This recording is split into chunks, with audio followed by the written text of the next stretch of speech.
Hi, my name's Rob Brooks, and I work for a part of the NHS called Health Education England. My role is Talent for Care Relationship Manager, and I support all of our employers in the East of England region with their approach to apprenticeships. What I'd like to do today is tell you a little bit about apprenticeships in the NHS and more broadly some careers information related to the NHS.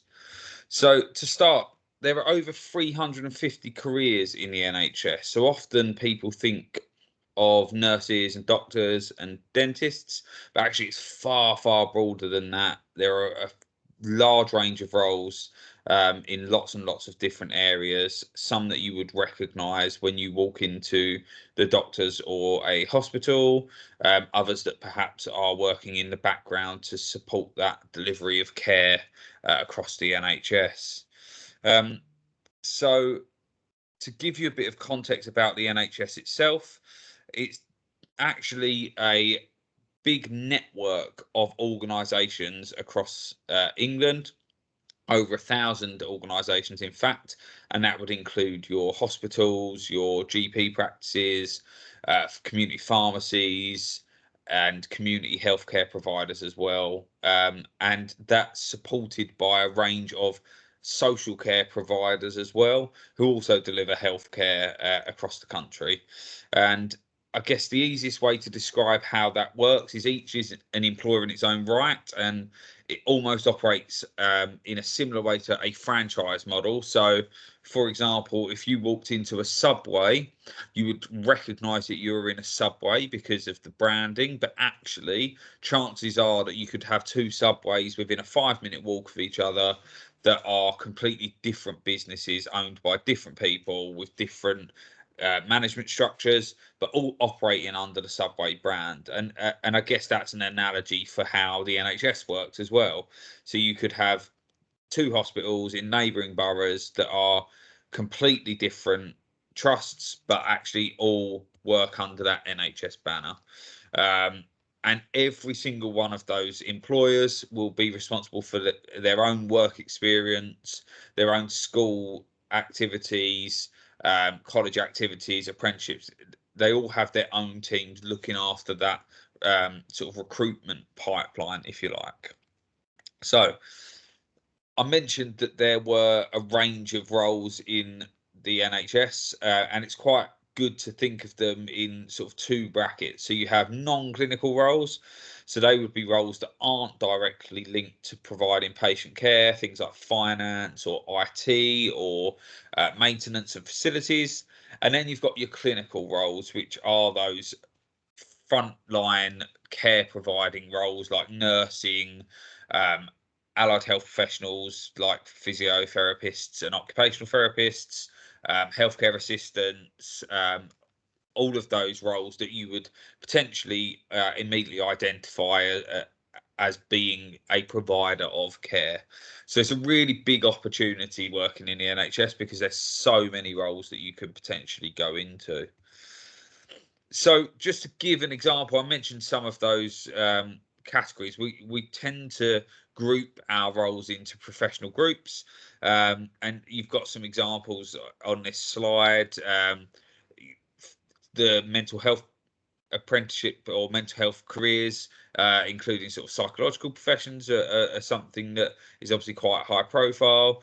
But you've also got things like public health, which maybe before the pandemic weren't necessarily as in the public eye. So it's a real broad range of occupations and careers there. So, what is an apprenticeship? Now, you might have heard a lot about apprenticeship, so I'll try not to labour the point too much, but essentially apprenticeships are a job with training, which realistically is any job really. Any new job that you go into will require some training. I guess the difference here is that there is a formally accredited training program to accompany your role, and that will include at least 20% off the job training. What I mean by that is time when you would be undergoing development of a new skill or learning new concepts which support you to be better within your role. So you're effectively non-productive in that time. And then the rest of your time as an apprentice, you'll spend doing some of the more on-the-job training. So that will be learning through natural occurrence of work. So just, reflecting on your practice, I guess, would be the best way of describing that. Apprenticeships are paid at least the national minimum wage for apprenticeships, although in the NHS often we see apprentice opportunities advertised at a higher salary, and they're open to anyone aged 16 plus, and are a formal accredited qualification, sometimes including other qualifications within them. So yeah, in a nutshell, that's what an apprenticeship is. So I guess now I've told you a little bit about apprenticeships, how about busting some apprenticeship myths? Lots of people hear the word apprenticeship and think of sort of someone in blue overalls under a car, or someone sweeping up hair in the shop. Absolutely, apprenticeships are available for those trades and those professions, but actually last year over 75% of all apprenticeships in the UK were in either business administration or health and social care roles. So actually the vast majority of apprenticeships are in roles that you would quite readily find in the NHS, as well as roles that potentially you would think of traditionally as being apprenticeship roles, which subsequently you would also find in the NHS. So myth number 2, apprenticeships are for people who aren't academic. So I think there was an old-fashioned view of apprenticeships as being for people who perhaps weren't going to follow a traditional academic pathway in terms of A levels and university. That's very different in the current climate. Firstly, you've got over 150 apprenticeships available in England that contain a degree program or a master's program. So they're definitely academic because they include a traditional degree program. And in addition to that, some of the programs at level 3 require some academic capability. So, for example, if you want to be an electrician, most organisations, most colleges won't allow you onto a program unless you have a grade 4 to 9 in English, maths, and at least one science. So even the roles that perhaps you would think of as being more traditionally hands-on still require some academic ability. I guess the key difference with apprenticeships is that the way apprenticeships are taught is more vocationally focused. So what I mean by that is it's more relatable to practical application rather than just theoretical concepts. So myth number 3, apprentices get paid peanuts. Obviously, I mentioned briefly about apprenticeship minimum wage, and while it's true to say that apprenticeship minimum wage is lower than other minimum wages, it's actually significantly higher than the old-fashioned apprenticeships of the 1990s. And actually across the NHS, as I've already mentioned, most employers pay a fair living wage above apprenticeship minimum wage anyway. So absolutely not a slave labour, which is a word that's often bandied about. So myth number 4, graduates earn more than apprentices. You might have heard about graduate recruitment schemes, and there's often a lot of information out there about graduate careers and how much money you can earn. Statistically speaking, apprentices earn about £100,000 more in their career than a graduate. So actually there are significant opportunities to earn more money, and obviously the other benefit is that you're not coming out of an apprenticeship with student debt that you would have at university. So definitely shouldn't be a barrier to going through an apprenticeship. And obviously with the range of degree level apprenticeships available now, there are an opportunity to do both effectively. Myth number 5, apprenticeships don't lead to jobs.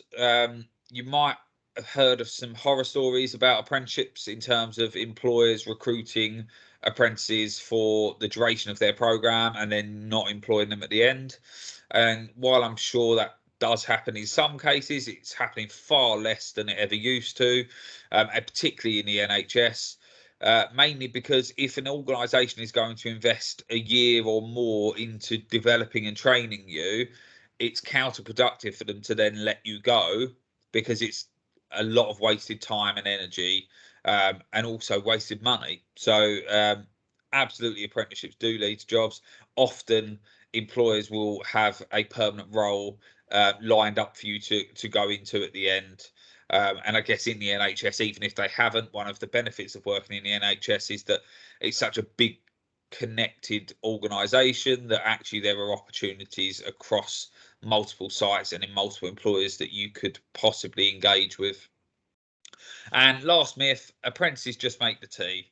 Um, Again, you might think of apprentices getting given all of the jobs that other people don't want to do, like sort of filing or tidying up or making the tea.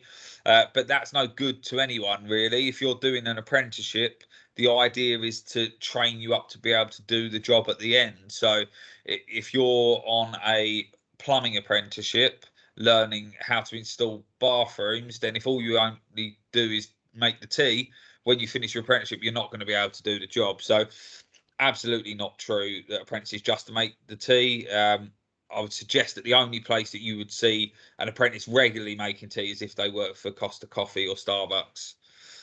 So a little bit more about pay, because obviously we go to work to be paid. So it would obviously be a key question for a lot of people.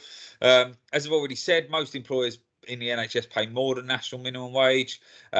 Generally speaking, NHS employers use the nationally negotiated NHS pay scale, which is called Agenda for Change.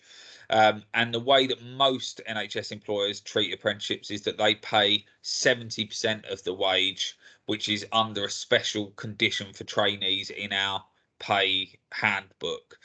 So often you're starting at a really competitive wage, and absolutely not expected to work under national minimum wage. That isn't universal, but that is certainly the case for most of our employers. And just to give an example of some of the apprenticeship vacancies that we've had in the NHS over the last 3 months, we've had emergency care assistants in the North East. We've had psychological wellbeing practitioners working in the home counties, working in sort of our mental health trusts, even to things like sewing technicians working in our facilities teams.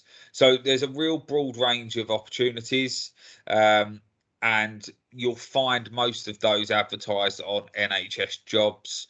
I'll come on to that a little bit later. So I'm sure many of you are thinking about degree level apprenticeships. It's a really logical thing to be thinking about, especially if you're currently doing A levels or BTECs or T levels. And these are just some of the degree level apprenticeships available in the NHS, specifically in our clinical areas. So some very recognisable roles there: midwife, nurse, nursing associate. But also there's some roles that perhaps you haven't thought about, things like healthcare science practitioner, working in a range of roles in science in the NHS, radiography, potentially even something like a prosthetist orthotist, which is a role that manufactures prosthetics for individuals. So there's a real range of degree level clinical apprenticeships that allow you to go into a registered profession at the end of it. Obviously, there are also non-clinical degree level apprenticeships in areas like finance and IT and management. And again, there's a really good opportunity there to have a look at a broad range of careers that you can access through an apprenticeship. And I guess one of the best things about apprenticeships, in my mind, is that they provide a really good career pathway. And these are just an example of some of those pathways. So it isn't necessarily just about coming into the NHS as a degree apprenticeship. Actually, most of our employers recruit people at all levels, but often it's far easier to get access to some of those degree level apprenticeships by coming in at a lower level apprenticeship and building up.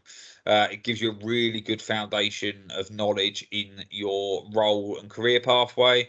And it also allows you to take a journey through that at your own pace, which I think is a really positive thing for some people. And as I said, what I would advise a lot of people is, if you are keen on developing a career in the NHS, have a look at entering your local NHS organisation in sort of an entry level apprenticeship, level 2, level 3, where you can start building that sort of experience and knowledge. And I mentioned NHS Jobs. That web link there, jobs.nhs.uk, is where you can search for all jobs in the NHS, and you can just put a keyword of apprentice in there and set a geography that you want to look in, and it will give you an idea of all of the apprenticeship roles that are currently available, which allows you to see the breadth of the opportunity in the NHS. You can set up job alerts as well by creating a profile and including your email address, and then you'll get emails with jobs as they arrive on the site. In addition to NHS Jobs, there are some organisations that also advertise through the gov.uk apprenticeship job board. That's particularly useful if you're keen on potentially looking at roles in our primary care employers or in our social care employers who perhaps wouldn't ordinarily advertise on NHS Jobs. And what I would say is, if you have a look on NHS Jobs, although it is a job board, there's also some really useful information towards the bottom of that landing page for anyone looking to apply. So there's some really good hints and tips in there about applying for roles in the NHS. And you can see just highlighted there the area that I am referring to. The other really good opportunity that you've got by using NHS Jobs is you can do an advanced search. So if you've got a particular job type that you're looking for, or you have a particular salary aspiration, you can filter out roles by those features, which again just makes your job search a lot more efficient potentially. So some useful things to know, useful sort of tips for you. You can apply for more than one apprenticeship at a time. Don't feel like just because you've applied for an apprenticeship with Barts Trust, you can't also apply for an apprenticeship with Lewisham and Greenwich, or in fact, don't feel that if you've applied for one job at Barts, you can't apply for another job at Barts. If there are more than one role available at a given time, apply for them all. That would be my advice. There are some caveats to the eligibility. So the apprenticeship must be significant new learning. What that means is, if you've already got a qualification at the same level or higher as the apprenticeship, you would not be eligible to do it. So, for example, if you've gone to college and studied dental nursing at level 3, you wouldn't be able to do a level 3 dental nursing apprenticeship. You'd have to go to a higher level. If you haven't already got your English and maths qualifications, there is the option to gain them alongside your apprenticeship. However, what I would say is, for some of the degree level programs, it is a little bit of a barrier if you don't have the English and maths qualifications, because the degree aspect often needs you to have that level of academic attainment to enter it. So I'd suggest, if you've got the opportunity to do so, try and get that English and maths qualification up front.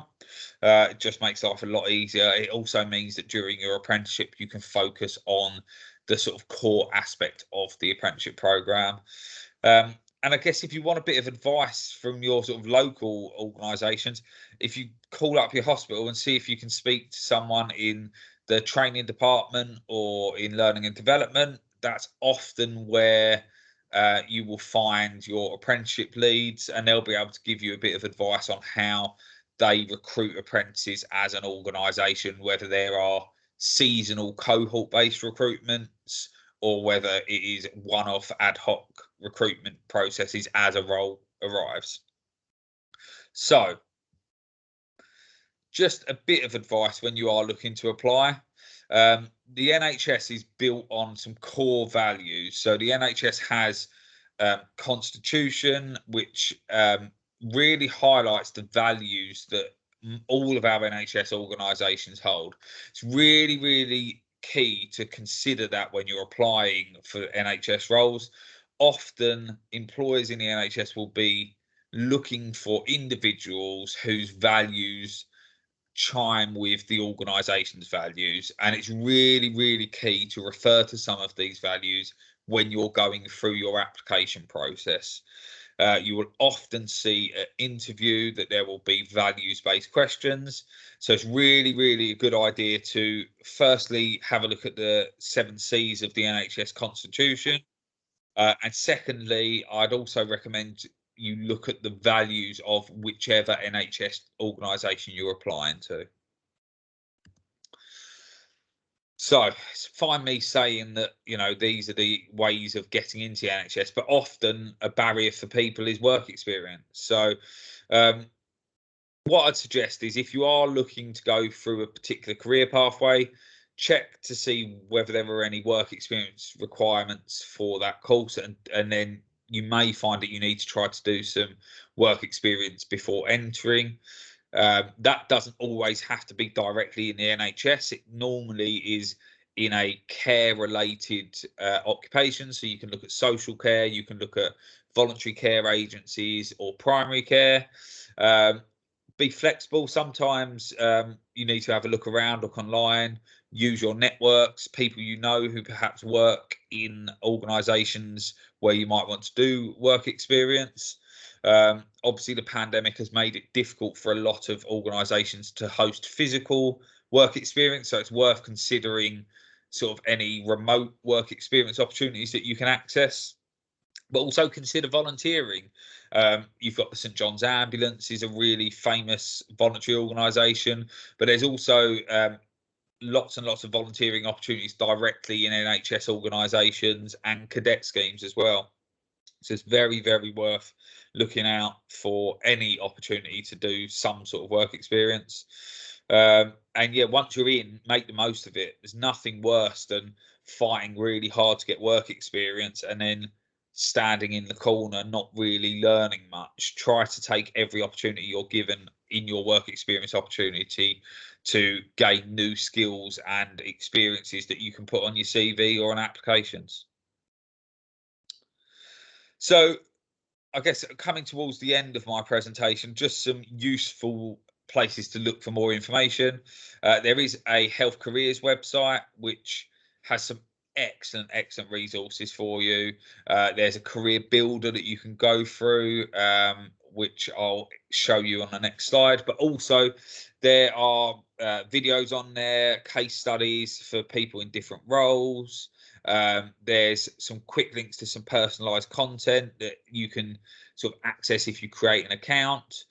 So it's a really, really good broad representation of careers information in the NHS. But this health career tool is a really, really nifty thing to use.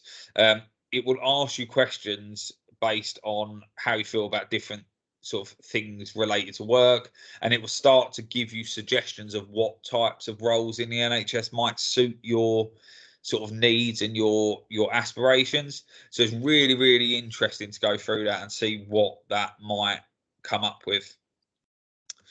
And finally, we also have to step into the NHS website. So this is really, really good if you're currently at key stage 3 and 4. There's some really, really good resources in there, and you know, particularly related to work experience. But also there's some stuff that links to information that you'll be accessing through your curriculum. So that is the end of this brief talk, and I hope you found it interesting, and I hope to see you in apprenticeship roles in the NHS in the future. Best of luck.